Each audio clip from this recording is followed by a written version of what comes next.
구독, 좋아요, 알림 설정. 스킵 멈춰. 그럼 일단은 바로 첫 번째 문제가 어떤 유형인지 한번 여쭤보도록 할게요. 어떤 문제인가요? 일단 저희가 한국전력공사에서는 크게 5가지 영역이 나오게 되는데 네. 그 중에서도 주요 과목인 의사소통 능력, 그리고 문제 해결 능력, 수리 능력 볼 건데요. 1번 문제는 문제 해결 능력부터 한번 네. 보도록 하겠습니다. 그렇군요. 뭐 네. 읽을까요? 듣기 평가 버전 한번 읽어볼까요? 네. 읽어주실 좋습니다. 수 듣기 있으시겠어요? 평가 버전으로 한번 읽어보도록 하겠습니다. 네, 문제. 다음은 전력 수요측 관리와 관련된 내용 중 일부이다. K공사 신입사원인 김사원이 잘못 이해한 것을 모두 고른 것은 지문을 우리 이가은 아나운서가 읽어주도록 하겠습니다. 아, 이렇게 넘기신단 말이죠? 저는 되게 황희성 아나운서가 솔선수범하셨다 그렇죠. 했는데 문제를 알겠습니다. 읽었잖아요. 네, 우리 지문을. 네, 제가 지문을 읽어보도록 할게요. 전력의 수요측 관리란 소비자의 전기 사용 패턴을 변화시켜 최소의 비용으로 전기 에너지 수요를 충족시키기 위한 모든 활동으로 공급 측 관리와 대응되는 개념이다. 1980년대 초 경제 성장으로 발전 설비 투자 비용이 급속히 증가함에 따라 최소의 비용으로 최적의 전력을 공급하기 위한 수요 측 대안으로서 대두되었다. 미국에서는 아랍 산유국의 석유 금수 조치로 인한 오일 파동으로 1973년 처음 도입되었다. 수요 관리를 통해 전력 수급 안정, 에너지 사용 억제로 에너지 자원 절약 도모 및 원가 절감이 가능하다. 최근 지구 온난화 등 환경 오염 문제와 관련하여 친환경 에너지 정책 대안으로도 강조되고 있다. 수요 관리는 크게 부하 관리와 효율 향상으로 나눠진다. 부하 관리는 최대 수요와 최저 수요의 차이를 축소시켜 부하 평준화 도모와 공급 설비 이용 효율 향상이 주 목적이다. 효율 향상은 고효율 기기 보급으로 전기 이용 효율을 향상시켜 에너지를 절감하는 것이다. 부하 관리 유형은 다음과 같다. 최대 수요 억제, 계절별, 시차별 최대 수요를 낮추는 것으로 가장 대표적인 수요 관리 유형이다. 긴급 절전, 건물 냉난방 원격 관리, 최대 전력 관리 장치 보급 등을 예로 들 수 있다. 최대 수요 이전, 피크 시간대 전력 수요를 경부하 시간대로 이전, 최대 수요는 낮추고 최저 수요는 높이는 유형이다. 대표적인 예로 심야 전력 이용을 들 수 있다. 기저부하 증대, 경부하 시간대의 수요를 증대시켜 설비 이용률을 높이고 판매 전력량을 증대시키는 유형이다. 대표적인 예로 심야 전력을 이용한 추결식 난방기기의 활용이다. 에너지 효율 향상은 고효율 기기 보급, 절전 정보 제공 등을 통한 전기 이용 효율 향상으로 전기를 절약하는 것이다. 예로는 고효율 기기 보급 등이다. 네. 네. 자, 지문을 한번 읽어볼게요. 가는 전력의 수요 측 관리라는 개념은 미국의 경우 1970년대에 도입됐고 우리나라 경우에는 1980년대에 도입됐다. 전력의 수요 측 관리는 전력 소비자의 전기 사용 패턴을 변화시키고자 하는 것이며 이는 친환경 에너지 정책의 대안이 될 수도 있다. 수요 측 관리를 위한 방법 중 부하 관리 방법으로는 최대 수요에 대한 억제, 최대 수요를 이전, 기저부하 증대, 에너지 효율 향상 등이 있다. 부하가 적게 걸리는 시간대에 수요를 증대시켜 판매 전력량을 증대시키는 부하 관리법은 수요 측 관리로 적절하다. 피크 시간대 전력 수요를 경부하 시간대로 이전하고 최대 수요는 낮추며 최저 수요는 높이는 유형이 대표적인 수요 측 관리 방법이다. 기네요. 고생하셨습니다. 네. 정답이 뭘까요? 읽으시면서 하나도 기억이 안 남으시죠? 네. 맞아요. 용어가 일단 이게 한전에서 실제로 뭐 쓰는 용어예요. 뭐 수요 측 관리라는 뭐 이런 단어라든지. 그렇죠. 그러니까 실제로 지문 자체도 한전에 관련된 이슈나 사업에 관련된 내용도 나오는데 그러다 보니까 용어도 저희가 딱 들었을 때 기억에도 안 남고 이해하기도 굉장히 좀 어려운 그런 지문으로 주로 출제가 되고 있습니다. 답을 체크를 하긴 했는데 사실 틀렸을 것 같아요. 자신이 없어요. 풀면서도. 그래도 자신 있게. 몇 번으로 혹시 저는 생각하셨는지? 3번. 3번. 네. 저는 제가 읽었을 때는 제가 놓쳤네요.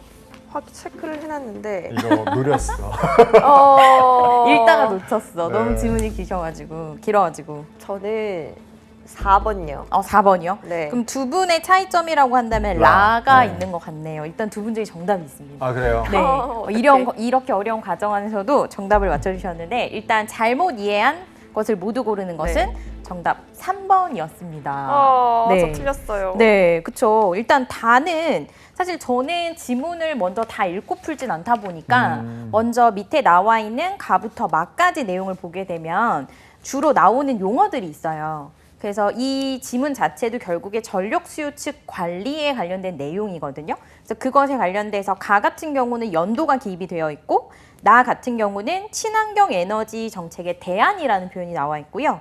그리고 다에서 보면은 수요 측 관리를 위한 방법이라는 표현이 나와 있고요. 네. 그다음 라를 보게 됐을 때는 부하가 적게 걸리는 시간대. 그리고 마에서는 피크 시간대라는 이렇게 키워드를 먼저 정리를 하게 되면 실제로 가나다는 전력의 수요 측 관리에 관련된 문제일 거고 라하고 마만 저희 유형이라는 표현이 나왔었는데 혹시 기억을 하실지 모르겠어요. 두 번째 문단의 수요 관리는 으로 시작해서 마지막에 부하 관리 유형이라는 표현이 나옵니다. 네. 그래서 최대 수요 억제와 이전 그리고 기저부하 증대는 실제로 방법이 아니고 유형에 속합니다. 네, 그래서 저희가 그 가나다라 마 중에서 봤을 때 일단 다가 틀린 이유는 부하 관리 방법이라고 했는데 지금 유형에 대해서 설명을 하고 있기 때문에 다가 틀린 게 되는 거고 마 같은 경우는 우리 대표적 수요 측 관리 방법은 최대 수요 억제에서 언급이 됐었던 내용입니다. 그래서 라 같은 경우는 부하가 적게 걸리는 시간대의 수요를 증대시켜서 부하 관리 방법은 수요 측 관리로 적절하다라는 표현이 나오는데 그 내용은 저희가 마지막에 있었던 기저부하 증대에서 그 피크 시간대 전력 수요를 경부하 시간대로 이전하게 되면 최저 수요를 높이는 유형이다라는 표현이 나옵니다. 네. 그래서 라는 옳은 게 됐었습니다. 그럼 일단 쌤께서 말씀하시는 거는 지문 내용을 다 읽기보다는 네. 밑에 오지선다를 다 읽고 그 다음에 체크를 하라는 건가요? 그렇죠. 저희가 먼저 단어를 하나 보게 되면은 그 단어가 계속 기억에 남죠. 맞아요. 그래서 선택지에서 먼저 확인을 하게 되면 내가 뭘 봐야 하는지 키워드를 먼저 잡으실 수 있고 그 다음에 지문으로 돌아갔을 때는 그 키워드가 생각보다 눈에 잘 보이는 경향이 있고 내가 어떤 부분을 또 중점적으로 봐야 되는지를 알 수가 있습니다. 아, 어렵네요. 이건 몇 분 정도 걸려야 돼요? 요 정도는 그래도 1분 안에 푸실 수 있어야 됩니다. 1분 안에 잘 한점 찍어야 못 돼요. 들어갈 것 같아요. 네, 한 잔이 뭐죠? 아, 네. 아, 어렵네요. 네, 근데 이게 의사소통 문제가 아니었어요. 문제 해결. 네, 문제 해결 능력이었죠. 자, 계속해서 2번 네. 문제를 한번 살펴보도록 해야 되겠네요. 네, 어쩔 수 없이 이번 문제로 넘어가야 될 것 같은데. 네. 이건 어려웠어요. 2번은 뭐에 네. 관한 문제인가요? 2번도 이제 문제 해결 능력 중에서 이제 논리 추론이라고 얘기를 하는데, 그러니까 저희가 왜 일상적인 업무에서도 여러 가지 조건들이 있을 때 그 안에서 최적의 대안이라던가 뭐 효율성을 우리가 가장 두고 봤을 때 어떤 게 적합할까 이것을 고르는 그런 능력을 알아보는 유형이라고 보시면 될 것 같아요. 네. 네. 그럼 일단 문제를 또 저희가 한번 읽어보도록 할까요? 네. 네, 문제 2번. 한국전력공사의 ICT 운영부사원 A, B, CD는 다음 정보에 맞춰 차량과 다른 색 모자를 쓰고 약속 장소에서 만나기로 하였다. 다음 정보를 참고해서 바르게 추론한 것은 기억 A 사원은 파란색 모자를 쓰고 있다. 니은 같은 색 차량을 타고 온 사람은 2명이다. 디귿 B 사원은 검은색 차량을 타고 오지 않았고 흰색 모자를 쓰고 있지 않다. 리을 D 사원은 회색 차량을 타고 왔으며 A, B, C, D 4명의 모자색은 흰색, 파란색, 빨간색, 노란색으로 모두 다르다. 미음 빨간색 모자를 쓰고 온 사람은 노란색 모자를 쓰지 않은 사람과 같은 색 차량을 타고 왔다. 한전이 뭐 탐정 뽑는 회사예요? 왜 이렇게 어려워? 꼴수 맞아요. 있는 대로 네. 다 꼬아놓은 사실 뭐 맞아요. 표를 그려보다가 포기했어요. 이거는 정말요? 어떻게 해야 될지 모르겠더라고요. 뭐 대우 명제 이런 거 좀 대입하다가 이게 맞나? 네, 아니에요. 저 시간을 네. 뭐 이렇게 재놓고 풀었거든요. 1분 네. 30초. 근데 못 풀어서 난 틀렸구나. 넘어가자. 빠르게 넘어가자. 스킵, 빠르게 네, 스킵. 그렇게 맞아요. 알려주시죠. 네. 사실 이 문제는 어려운 거는 맞는데요. 그 어려운 이유가 말장난이죠. 네. 뭐 이랬다 저랬다 이런 표현들이 나오다 보니까 그래서 논리 추론에서 가장 중요한 거는 일단 주어진 조건들을 빠르게 정리하실 필요가 있습니다. 그 중에서도 예를 들어 A처럼 파란색 모자를 쓰고 있다 혹은 뭐 흰색 모자를 쓰고 있지 않다 이런 식으로 정확하게 나와 있는 내용들을 먼저 표로 정리를 해보면 결과적으로 저희가 알 수 있는 게 D가 회색 차량을 네. 타고 왔고 B는 검정색 차량이 아니고 그리고 A가 파란색 모자를 썼으며 B는 흰색이 아니기 때문에 빨간색과 노란색 그리고 C하고 D는 현재 모자색은 어떤 것이 될 수 있는지는 알 수가 없습니다. 그런데 저희 아까 미음의 조건에서 사실 힌트가 굉장히 강력한 게 하나 네, 나왔었는데요. 맞아요. 네, 빨간 모자를 쓰고 온 사람은 노란색 모자를 쓰지 않은 사람과 같은 색 차량을 탔다라는 조건인데요. 이 얘기는 다시 생각하면 빨간색 모자와 흰색 모자 혹은 빨간색 모자와 파란색 모자만 같은 색 차량을 탈 수 있다라는 조건이 나오게 됩니다.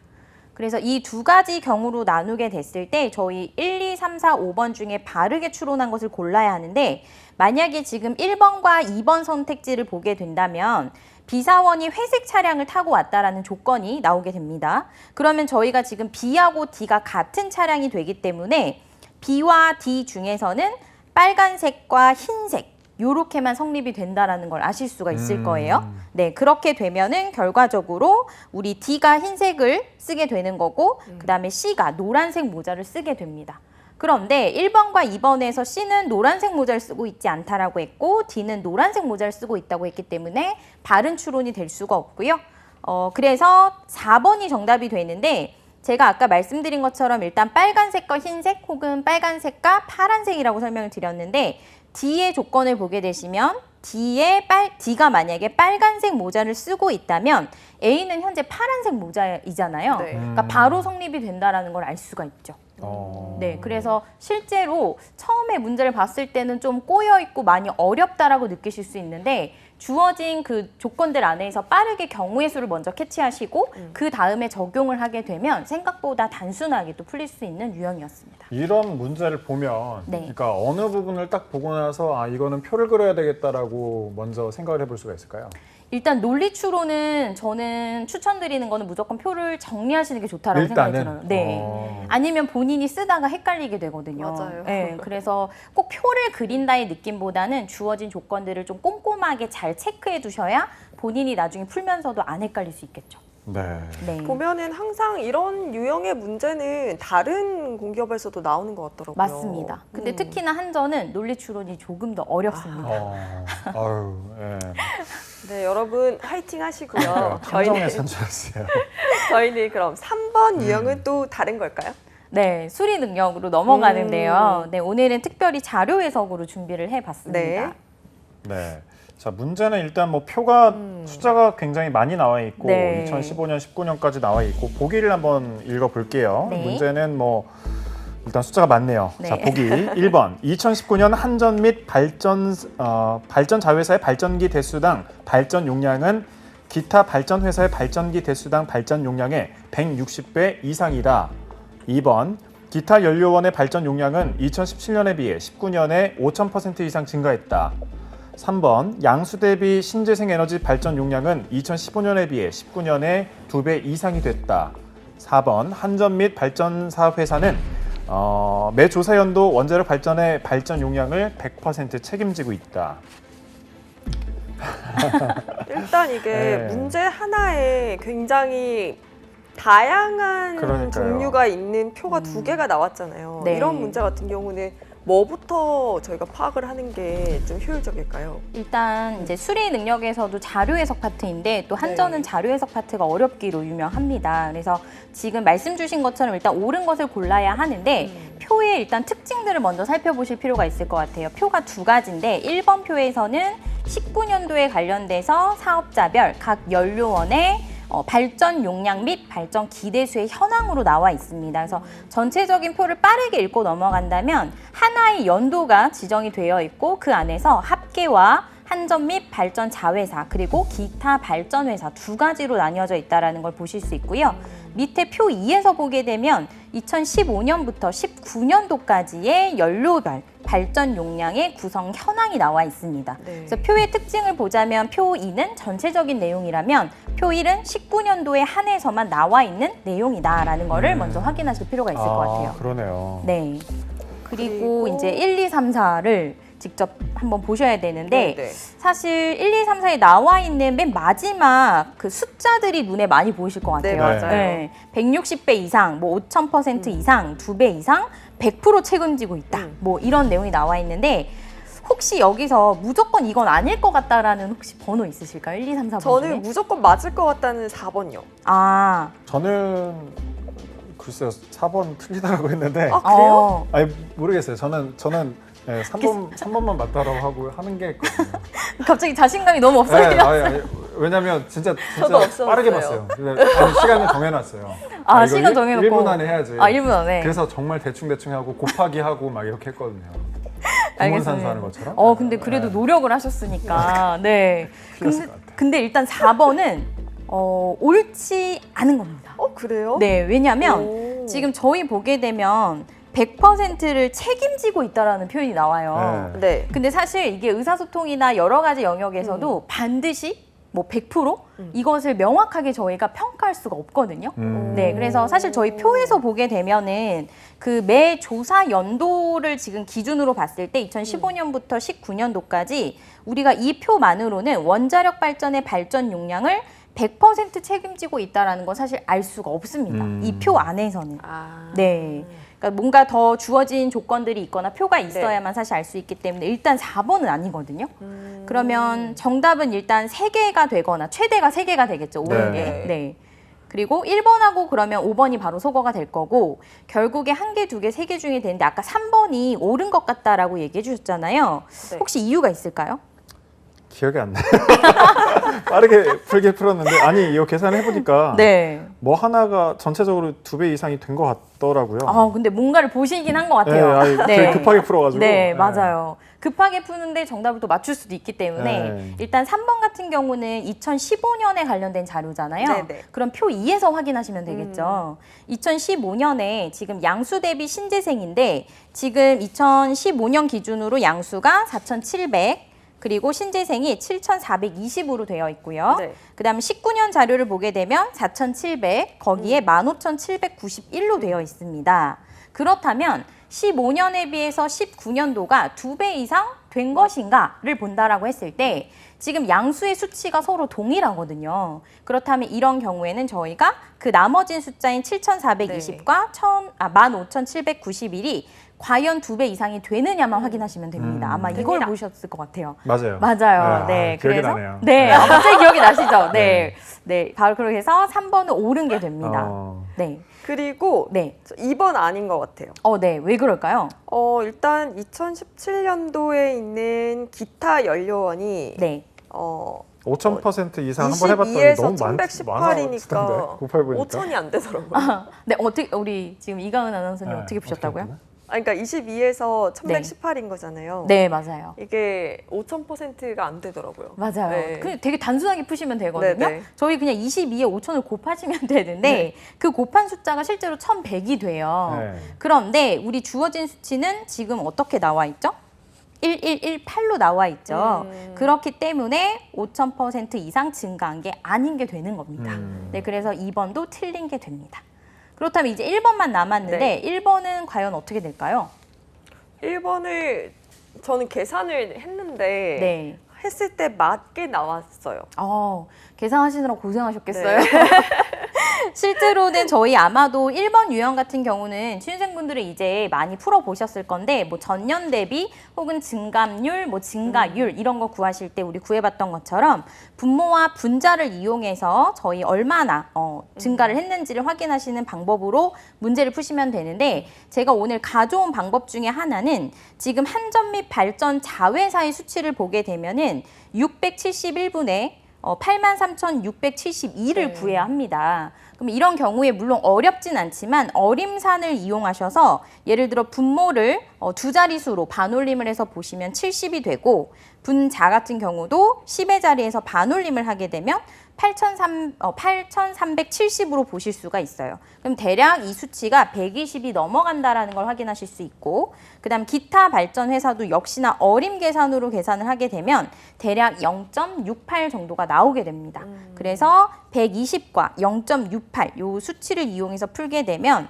대략 170배 정도가 나오게 됩니다. 네, 그래서 160배 이상이다라는 표현은 옳은 게 돼서 답은 3번이 되는 문제였습니다. 이거는 솔직히 그냥 제 생각인데 1분은 힘들어요.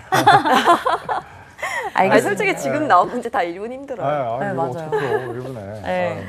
오늘 쉽지 않습니다. 그러니까. 네. 그리고 지금 다음 문제를 또 보니까 다음 문제 역시나 이제 표가 2개 정도 나오고 이 표를 또 해석을 해야 되는 것 같아요. 네.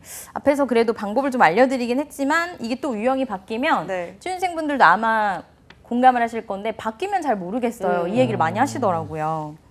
보기를 한번 읽어볼까요? 일단 문제는 다음 자료에 대한 네. 보기의 설명으로 옳지 않은 것의 개수입니다. 표가 나왔고요. 지금 화면에 표 보고 계시고 그다음 그래프도 있습니다.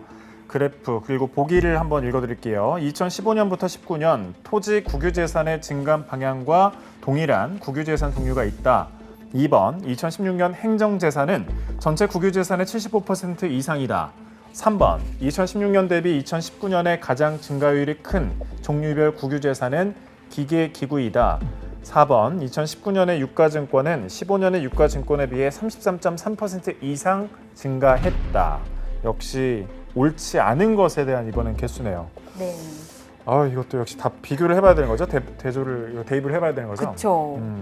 그리고 좀 어려운 이유 중에 하나가 네. 사실 선택지를 보게 되면 뭐 옳은 것이 1번, 2번이다 이런 게 아니고 총 개수로 나와 있다 맞아요. 보니까 결국에 다 네. 확인을 해야 되거든요. 아니 근데 궁금한 게 네. 이런 문제가 실제로 출제가 됐을 때 여기 보면 보기 0개, 4개 있잖아요. 네. 답이 된 적이 있어요? 있습니다. 있어요? 네.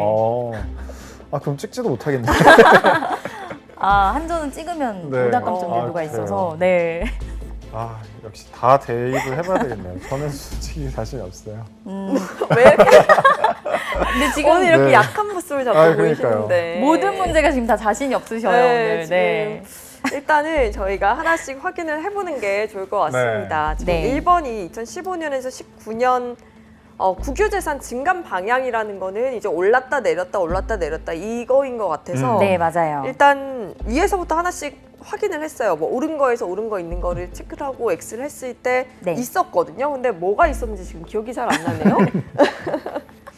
있긴 있었어요. 맞아요. 네. 특히나 지금 토지부터 유가증권까지 보시면 항목들이 워낙에 많다 보니까 이 증감 방향을 언제 다 구하고 있지라고 생각하시는데 이것 역시나 좀 빠르게 확인을 하실 수 있는 방법이라면 일단은 토지가 기준이기 때문에 토지를 지금 수치를 보게 되면 2015년에서 16년 넘어갈 때 증가했고 17년 넘어갈 때 감소하고 다시 증가하고 다시 증가를 하게 됩니다. 네. 그렇다면 플러스 마이너스 플러스 플러스의 형태를 보이고 있는 증감 추이를 나머지 건물부터 유가증권까지 확인해 주시면 되는데 그렇다면 플러스 마이너스가 일단은 연결고리가 똑같이 옆에다 써놓는 게 낫죠? 그렇죠. 그럼 써놓는 게 플러스 좋습니다. 마이너스. 네, 왜냐하면 뭐 물론 지금 같은 경우 선택지 하나에만 증감 추이가 나와 있지만 가끔 뭐 선택지가 6개, 7개 되는 경우는 증감 추이를 또 다시 이용해서 푸는 문제도 나올 수가 있기 네. 때문에 네. 그래서 우리 이가은 아나운서님께서 얘기해 주셨는데 아마 잘 찾아보셨는데 기억이 안 나시는 거는 오늘 또 앞에서 문제를 또 많이 보셨기 때문인 것 같아요. 네, 일단 선박 항공기의 증감 방향도 보게 되면은 플러스 마이너스 플러스 플러스로 같았던 유형이 바로 토지와 선박 항공기 패턴이었습니다. 그래서 지금 국유재산 종류가 있다라고만 얘기했기 때문에 네. 1번은 옳은 게 되겠죠. 네. 그래서 지금 증감 추이는 사실 눈으로 확인하실 수 있는 거여서 좀 빠르게 보실 수 있는 거였고요. 2, 3, 4번은 결국에 또 계산 문제가 나오게 됩니다. 그래서 2번 같은 경우도 전체 중에서 75%란 표현이 나오는데 저희 2016년에 행정재산을 보게 되면요. 수치를 잠깐 같이 보도록 네. 하겠습니다. 행정재산의 전체 수치를 보게 되면 사실 숫자가 좀 길어요. 총 개로 나와 있는 이런 것도 수치가. 반올림해야 돼요? 네. 저 같은 경우는 거의 뒤에 있는 세 자리는 보지 않고 푸는 편이거든요. 뒤에 세 자리까지? 네, 088은 지우고 그냥 10444만 보고요. 네. 그다음에 그 중에서 행정재산을 또 따로 보셔야 되기 때문에 그 안에서 수치를 보게 되면 7873 이렇게 네. 되겠죠. 그래서 거기에 우리가 결과적으로 나누기를 하게 되면은 우리 거기서 혹시라도 숫자를 더 축약해서 보실 수 있으면 좋을 것 같긴 해요. 그러니까 10444를 저는 104까지만 보고요. 네. 그다음 787300 중에서 7873까지만 봐서 그렇게만 봤을 때 혹시 75% 이상 되는 거 눈에 확인 가능하시죠? 네. 네, 이렇게 풀면 그래도 어림산으로 75% 이상이 된다라는 걸 알 수가 있습니다. 네. 그렇군요. 아, 네. 진짜 이건 다 확인해야 되는구나. 네. 네. 일단 저희가 확인한 1번, 2번은 다 맞았고 네. 네. 3번이 2016년 대비니까 표 1로 확인을 해봐야겠네요. 네, 16년하고 19년도 수치를 보시면 될 것 같아요. 네. 근데 이것도 다 보다 보면 증가율이니까 어쨌든 다 계산을 해놔야 되는 거 아니에요? 와, 이거 문제를 도대체 이거는 몇 분이 걸려야 되는 거야? 오늘 화를 계속 내고 아니, 계신데. 아니, 이거는 감탄하는 거예요. 감탄이세요? 감탄사. 네. 아, 이렇게 오래 걸리는 문제가 있구나. 그렇죠, 네. 맞아요. 계산을 네. 이것도 빠르게 하는 방법이 있나요? 근데 일단 근데 증가율이잖아요. 네. 그러면 혹시 16년에서 19년을 넘어갈 때 감소한 항목이 있는지를 먼저 있어요. 체크하시면 좋거든요. 무채재산인가? 네. 네, 무채재산하고 하나 더 있는데 혹시 찾으셨나요? 16년에서 19년 넘어갈 때 임목주. 감소. 맞습니다. 네. 그럼 이 두 개를 제외한 나머지들 중에서 증가율이 가장 큰 것으로 확인하시면 되는데 혹시 수치의 변화가 좀 크게 변했다. 딱 봐도 네, 그냥 대략 그냥 딱 봤을 때 봤을 때 단위 버리시고 그냥 숫자에서 많이 좀 변했다. 수가. 건물요. 건물. 네, 또 토지. 토지. 근데 퍼센트로 따지면 얼마 안 될 것 같아요. 그쵸. 토지는. 아, 그렇구나. 그냥 퍼센트구나. 단위를 버리신 상태에서 수들만 비교했을 때 16년에서 19년도로 넘어올 때 가장 수의 변화가 컸던 기계기구. 맞습니다. 기계기구. 음. 거의 그냥 보면은 저희 한 400 정도 네. 올라가서 만으로 넘어가게 되잖아요. 그래서 실제로 이렇게 크기 변화가 큰 경우는 심지어 분모도 지금 숫자 자체가 작은 편이잖아요. 6천이기 네. 때문에. 그래서 가장 증가율이 컸던 것은 바로 기계기구로 볼 수가 있습니다. 증가율이구나, 율. 네. 그쵸. 그리고 4번도 제가 봤을 때는 맞는 것 같아요. 네. 음. 왜 맞을까요? 일단 2019년 유가증권이 여기 2670이고 네, 맞습니다. 2015년이 1988. 네, 1988. 네, 1988인데 대략적으로 네, 계산하면 했을 때 한 번에 한 600 정도 차이가 나는 것 같죠? 네. 600 이상? 600 이상 680? 차이가 나요. 네. 그렇기 때문에 전체 저희가 지금 계산해 주신 것처럼 실제 계산을 하게 되면은 1988 중에 분의 681에 곱하기 100을 하게 되는 거거든요. 그러면 결과적으로 대략 우리 68에 그러니까 3배 정도 했을 때 1988 정도가 나온다라는 것도 반대로 계산하실 수가 있거든요. 그래서 실제로 조금 수치적으로 아주 애매하게 나와 있긴 하지만 계산을 해보시면 34.3% 차이가 나게 됩니다. 네. 네, 그래서 이게- 4번도 옳은 네. 게 됩니다. 이게 되게 신기한 게 방금 황희정 아나운서가 그걸 물어봤었잖아요. 0개나 4개인 적 있어요? 했는데 딱 답이 이번에 4개네요. 아, 0개네요. 출제자의 의도를 파악을 했죠. 아. 깜짝 놀랐어요. 처음에 물어보셔가지고 아. 네, 답을 알고 있는 줄 알고 네, 정답은 그래서- 1번이었습니다. 네, 그렇군요. 아, 참. 이게 참 이렇게 어렵잖아요. 뭐 네. 여러 수리 문제도 있고 여러 문제가 있는데 필기 시험을 준비하는 친구들이 상당히 좀 곤혹스러울 부분이 있을 것 같아요. 한 말씀 해주시죠. 실제로 지금 한전 하반기에 바뀐 내용이 있습니다. 네. 그러니까 저희가 전체 영역으로 봤을 때 크게 이제 기술직과 사무직 물론 나뉘긴 하겠지만 5가지 전체 영역에서 과락이 존재하게 됩니다. 올해 하반기부터. 그래서 예전에는 저희가 잘 푸는 영역 위주로 먼저 풀고 나머지는 조금 나중에 개수를 좀 적게 해서 풀어라. 특히 수리는 너무 어려우니까 다 풀려고 하지 말아라. 이런 이제 어떻게 보면 꿀팁을 알려드렸었는데 이제부터 하반기부터는 그 부분이 먹히지가 않게 됐습니다. 그래서 5가지 영역을 다 준비하셔야 되고요. 또 한정 같은 경우는 문제 풀었는데 모르겠다 그러면 사실 찍고 싶은 마음이 생기잖아요. 네, 근데 찍었을 때 그 감점, 오답 감점 제도가 있기 때문에 결과적으로는 찍지도 말아야 하고 영역별 구분 없이 문제를 다 풀어주셔서 과락에 포함되지 않으셔야만 합격을 하실 수가 그러면 있습니다. 만약에 그렇게 되면 안 푸는 게 나아요, 차라리? 그쵸. 빈칸으로 빈칸이- OMR은 빈칸으로 두시는 게 맞습니다. 네.